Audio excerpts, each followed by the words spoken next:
हमारे खास मुलाकात कार्यक्रम में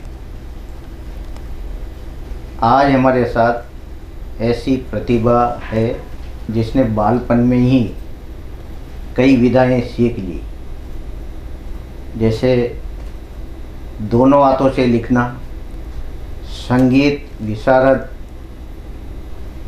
की पढ़ाई ये कर रही है और सिर्फ कक्षा 4 में अध्ययनरत है। ऐसी बाल प्रतिभा को हम आज आपके सामने ला रहे हैं। इस प्रतिभा से हम जानेंगे इसकी रुचि के बारे में और ये किन किन में रुचि रखती है। तो हम बाल प्रतिभा नव्या शर्मा से आज बात करेंगे।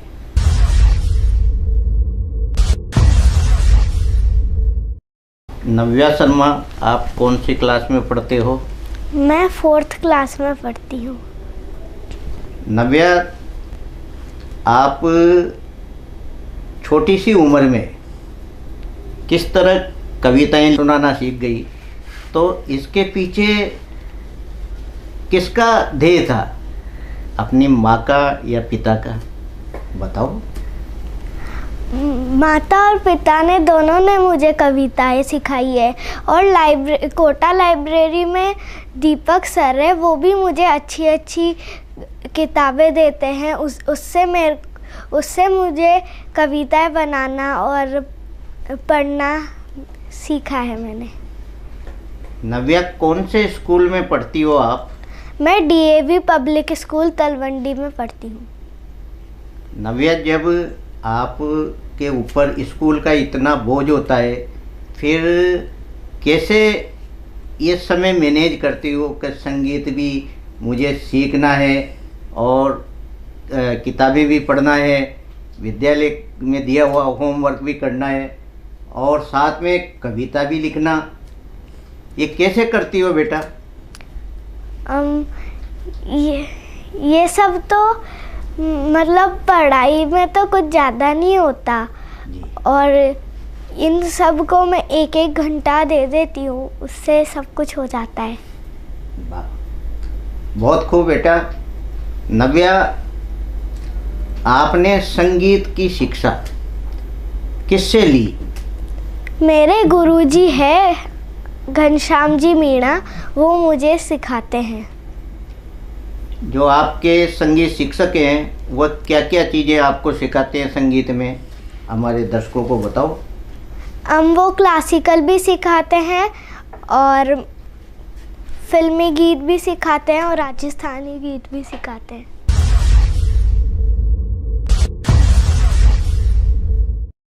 नव्या, इतने सारे आप काम करती हो, पढ़ाई भी करती हो, संगीत भी करती हो और साथ में स्कूल का होमवर्क भी करती हो, तो ये समय कविताएं भी लिखती हो, तो कैसे समय मैनेज करती हो आप? मैं सुबह जल्दी ही उठकर नहाकर मैं सरस्वती माता की पूजा करके फिर हारमोनियम बजाती हूँ। उसके बाद स्कूल जाने के बाद फिर मैं आती हूँ, उसके बाद मैं होमवर्क करके थोड़ा आराम करके फिर वापस म्यूज़िक सीखती हूँ, सर आते हैं तो। नव्या, आपने कविताएं भी लिखी है और आपके जो गुरु हैं, आप बता रही हो कि वो मुझे कविताएं लिखना सिखाते हैं, किताबें देते हैं, तो आप कविता सुनाए ना हमारे दर्शकों को, जो आपको कविता आती है ना, सुनाओ। खुद की लिखी हुई? हाँ, खुद की लिखी हुई हो या आपको जो याद हो। किसे सुनाऊं, किसे बताऊं, क्या रण अंतर मन में है। अबला अबला सुन सुनकर चुभ रहे, शूल अंतर द्वंद में है। अबला अबला सुन सुनकर चुभ रहे, शूल अंतर द्वंद में है। मैंने तो पुराणों में तांडव करने वाले को माँ काली के चरणों में देखा है। शक्ति है तू माँ दुर्गा के करबद्ध विनती करते देखा है। विद्या है तू माँ सरस्वती के चरणों में देखा है। तो वो नारी अबला कैसे है, वो बेटी अबला कैसे है। बहुत बढ़िया नव्या, इस तरह बेटा आप आगे बढ़ती रहो और ऐसे सीखती रहो। अब देखो आपकी छोटी सी उम्र है, इसमें कितने बच्चे प्रेरणा लेंगे आपसे कि शिक्षा के साथ साथ संगीत का भी एक माध्यम है जिससे बच्चा आगे बढ़ सकता है। बेटा आपने संगीत में कौन कौन सी राग है आपके पास? राग भोपाली, राग दुर्गा, खमास, काफ़ी और राग वृंदावनी, सारंग। वाह। और ये तो कोई राग आप हमारे दर्शकों को सुनाओ हारमोनियम से।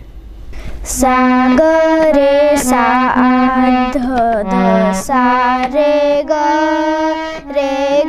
ध प ग रे ग ग प ध सा प ध सा ध प ग रे सा ध सा ग रे सा ध सा रे ग ध प ग रे ग प ध सा प ध सा ध प ग रे सा ध ग प सा ध सा रे सा ग प सा ध सा रे सा ध सा रे सा रे ग रे सा ध प ग रे ग प ध प ध इसके अलावा भी आपको कौन सा भजन आता है जो आप सुना सकती हो? दी घाटी में समर लड़ो, हल्दी घाटी में समर लड़ो, वो चेतक रो असवार कठे, मायर थारो पूत कठे, वो एक लिंग दीवान कठे, मायर थारो पूत कठे, वो एक लिंग दीवान कठे। मैं बाचो है इतिहास में, मायर थे एड़ा पूत जण्या, मैं बाचो है इतिहास में, मायर थे एड़ा पूत जण्या, अनबान लजायो नी थारो,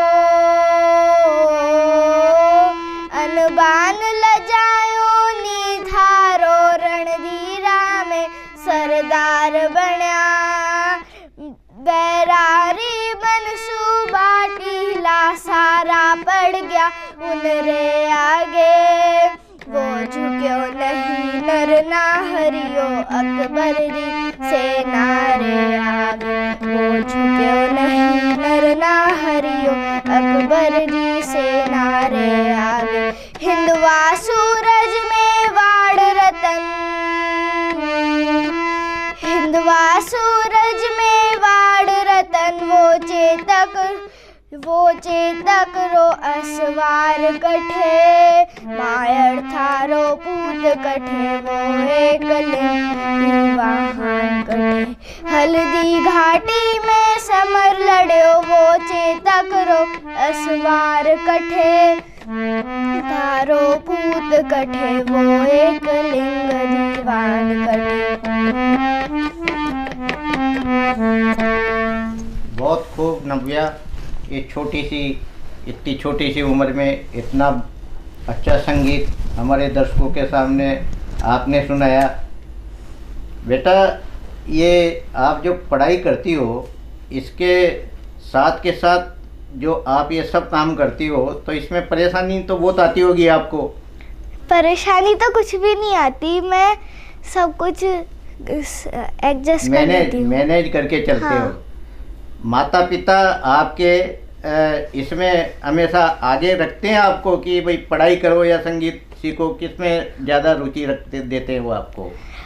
पापा मम्मी तो सब में रुचि देते हैं, कभी दबाव नहीं डालते। जैसे नव्या, आप चौथी क्लास में हो, स्कूल जाते हो, तो स्कूल में भी क्या आप ऐसे कार्यक्रम की प्रस्तुति देती हो क्या?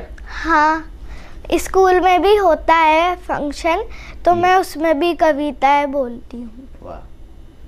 और कौन कौन सी कविताएं आपको याद है जो हमारे दर्शकों को सुनाओ आप? धर्म क्षेत्र कुरुक्षेत्र में जब कौरव और पांडवों की सेना आमने सामने खड़ी थी, तो अर्जुन कहता है कि हे माधव, मेरे रथ को दोनों सेनाओं के मध्य में ले चलो। तो कृष्ण भगवान दोनों सेनाओं के मध्य में रथ को ले जाकर रोक देते हैं। तो अर्जुन देखता है और बोलता है कि इन सभी का मुझे संहार करना पड़ेगा। एक छोटे से भूमि के टुकड़े के लिए मैं मेरे पितामह, मेरे गुरुजनों, मेरे भाइयों के रक्त में नहाकर मैं कैसे एक छोटी सी भूमि का सुख भोग सकता हूँ। माना कि दुर्योधन और दुशासन थोड़े नालायक है, पर है तो मेरे ताऊ जी के बेटे ही ना। इन सभी का मैं कैसे संहार कर सकता हूँ। ये दृश्य देखकर तो मेरा गला सूखा जा रहा है, मेरे हाथों से गांडीव छूटा जा रहा है, मेरा शरीर शीतल हो रहा है। इस परिस्थिति में मैं कैसे लड़ सकता हूँ? मैं युद्ध नहीं कर सकता। तो कृष्ण भगवान कहते हैं कि इन सभी का तो मैं बहुत पहले ही संहार कर चुका हूँ, बस तुम तो धर्म के लिए एक निमित्त मात्र हो। तो अर्जुन कहता है कि खुद को ईश्वर कहते हो तो जल्दी अपना नाम बताओ, खुद को ईश्वर कहते हो तो जल्दी अपना नाम बताओ। इतना सुनते ही माधव का धीरज पूरा डोल गया। 3 लोक का स्वामी फिर बेहद गुस्से में बोल गया कि कान खोलकर सुनो पार्थ, कान खोलकर सुनो पार्थ, मैं ही त्रेता का राम हूँ। कृष्ण मुझे सब कहते हैं, मैं द्वापर का घनश्याम हूँ। रूप कभी नारी का रखकर मैं ही केश बदलता हूँ, रूप कभी नारी का रखकर मैं ही केश बदलता हूँ। धर्म के लिए मैं अनगिन वेश बदलता हूँ। विष्णु जी का दशम रूप में परशुराम मतवाला हूँ। नाग कालिया के फंत में मैं मर्दन करने वाला हूँ। बाकासुर और महिषासुर को मैंने जिंदा गाड़ दिया, बाकासुर और महिषासुर को मैंने जिंदा गाड़ दिया। नरसिंह बन के धर्म की खातिर हिरण्य कश्यप फाड़ दिया, नरसिंह बन के धर्म की खातिर हिरण्य कश्यप फाड़ दिया। रथ नहीं तनिक भी चलता है, बस मैं ही आगे बढ़ता हूँ। रथ नहीं तनिक भी चलता है, बस मैं ही आगे बढ़ता हूँ। गांडीव हाथ में तेरे है, रणभूमि में मैं लड़ता हूँ। गांडीव हाथ में तेरे है, रणभूमि में मैं लड़ता हूँ। जैसे ही मेरे माधव का कद थोड़ा सा बड़ा हुआ, सहमा सहमा सा था अर्जुन एकदम रथ से खड़ा हुआ। माँ गीता के ज्ञान का सीधे हृदय पर प्रहार हुआ और अर्जुन बोला, कितने यहाँ अधर्मी है, चुन चुन कर उन्हें सजा दूंगा। इतना रक्त बहाऊंगा धरती की प्यास बुझा दूंगा, इतना रक्त बहाऊंगा धरती की प्यास बुझा दूंगा। केशव ने युद्ध जितवा दिया, युधिष्ठिर का राज्य अभिषेक हुआ। धर्मराज के शीर्ष के ऊपर राज मुकुट की छाया थी, धर्मराज के शीर्ष के ऊपर राज मुकुट की छाया थी। लेकिन सारी दुनिया जानती थी ये केशव की माया थी, लेकिन सारी दुनिया जानती थी ये केशव की माया थी। धर्म किया स्थापित जिसने, धर्म किया स्थापित जिसने, दाता दया निधान कीजिए। हाथ उठाकर सारे बोलो, चक्रधारी भगवान की जय। नव्या, आपकी उम्र इतनी सी और कविता इतनी बड़ी, और आपने तो जो श्रीमद् गीता है उसका पूरा संक्षेप वर्णन यहाँ कर दिया आपने इतनी छोटी सी उम्र में। जिसने श्रीमद् भागवत गीता पढ़ी है वो सारा वर्णन, क्योंकि मैंने पढ़ी है, तो आपने जो वर्णन किया वो सारा उसी में है। और ये कैसे याददाश्त कैसी है आपकी, ये कैसे याद कर लेते हो, बताओ आप दर्शकों को। मैं जब छोटी थी, जब मैं 5 साल की उम्र से कर रही हूँ, तो सबसे पहले मैंने छोटी करी, फिर उससे बड़ी, तो आज मैं बड़ी बड़ी कविताएं याद कर सकती हूँ। याद रह जाती है आपको? हाँ। है? नव्या, आप संगीत में विशारद कर रही हो और 4th क्लास में पढ़ रही हो आप, है ना? 9 साल की हो। आगे जब उम्र बढ़ती जाएगी तो आप बहुत ऊंचाइयां छूओगी। आप संगीत सीख रही हो, आप एक संगीत में और आप कोई भजन या जैसा आपको अच्छा लगे वो बजा के सुनाओ। मैं आपको हनुमान चालीसा सुनाओ बेटा।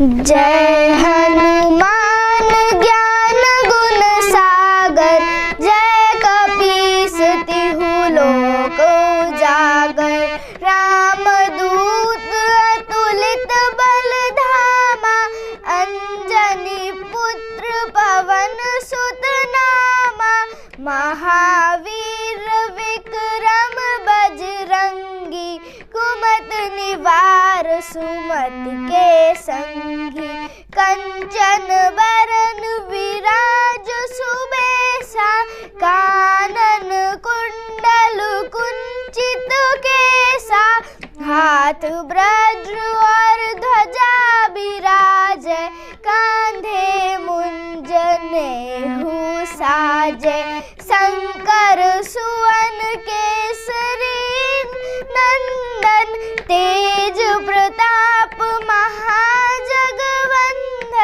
विद्यावान गुणी अति चातुर, राम काज करिबे को आतुर, प्रभु चरित्र सुनिबे को रसिया, राम लखन सीता मन बसिया, सूक्ष्म रूप धरि सियहि दिखावा, विकट रूप धरि लंक जलावा, भीम रूप धरि असुर संहारे, रामचंद्र के काज सवारे, लाए संजीवन लखन जियाए, श्री रघुवीर हर्ष उल्लाए, रघुपति कीन्ही बहुत बड़ाई, तुम मम प्रिय भरत ही संभाई,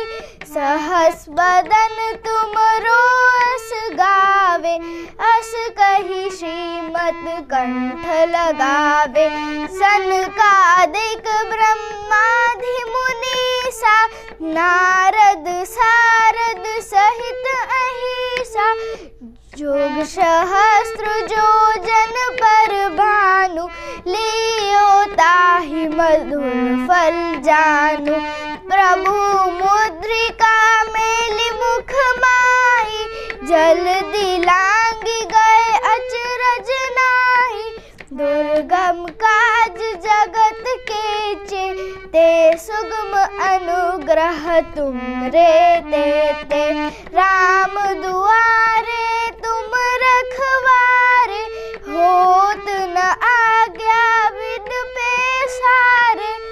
ये जो आप संगीत और जो आपने हनुमान चालीसा का जो प्रस्तुति दी, घर में भी जब शाम के समय आरती करती हो, हारमोनियम संगीत के साथ करती हो क्या?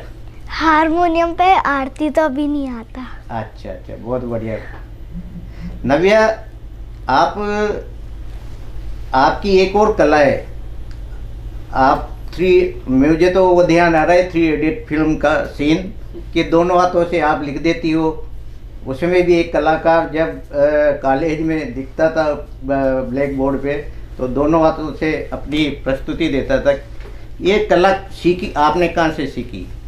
जब मैं छोटी थी ना, तब मैं उल्टे हाथ से लिखती थी, तो मम्मी पापा कहते थे कि नहीं, ये अच्छी आदत नहीं है, तुम सीधे हाथ से लिखा करो। तो मैं जब पापा सामने बैठते तो मैं सीधे हाथ से लिखने लग जाती, और फिर पापा चले जाते, फिर से मैं उल्टे हाथ से लिखने लग जाती। तो मैं ऐसे करके परेशान होने लगी। तो एक बार मैं टीवी पर देख रही थी कि अमिताभ बच्चन बता रहे थे कि वो दोनों हाथों से लिख सकते हैं। तो मैंने सोचा कि वो लिख सकते हैं तो मैं क्यों नहीं लिख सकती, तो मैंने भी ट्राई किया, तो अब मैं लिख सकती हूँ।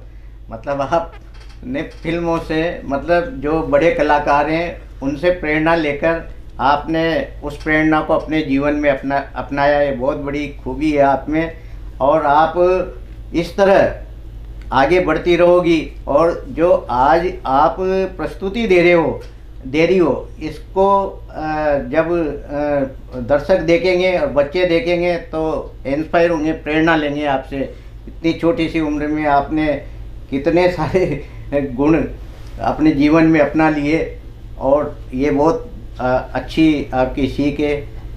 आप वो शिव पार्वती का कोई आपको गीत या कविता आती है जो आप सुनाओ दर्शकों को? हाँ, जब नारद मुनि शिव विवाह का प्रस्ताव लेकर गए तो उन्होंने शिव जी की व्याख्या कैसे की, मैं आपको बताती हूँ कि मातृहीन, पितृहीन, गुणहीन, धनहीन, गृहहीन, उदासीन, विपिन बिहारी है। शीश गंग भाल चंद्र नेत्र लाल कंठ व्याल, भस्म युक्त नग्न तन जटा जूट धारी है। भूतेश्वर नागेश्वर डमरू त्रिशूल धर, अश्वची का घर बैल उसकी सवारी है। सत्यम शिवम सुंदरम उसे कहे वेद, कन्या का तुम्हारी वही शिव अधिकारी है। नव्या, आप लगातार अब ऐसे ही संगीत में आगे बढ़ती जाओगी? हाँ। माता पिता आपको क्या सीख देते हैं? वो सब कहते हैं कि तुम ऐसे ही प्रैक्टिस करते रहना और ऐसे ही हारमोनियम बजाना। नव्या, आप बेटा हमारे स्टूडियो में आई, हमें बहुत अच्छा लगा। और क्या संदेश बच्चों को देना चाहोगी? कई लोग आजकल पढ़ाई के वजह से आत्महत्या कर रहे हैं, तो वो आत्महत्या ना करें, पढ़ाई भी टाइम से करें बस। आप हमारे स्टूडियो में आई, बहुत बहुत आपका धन्यवाद।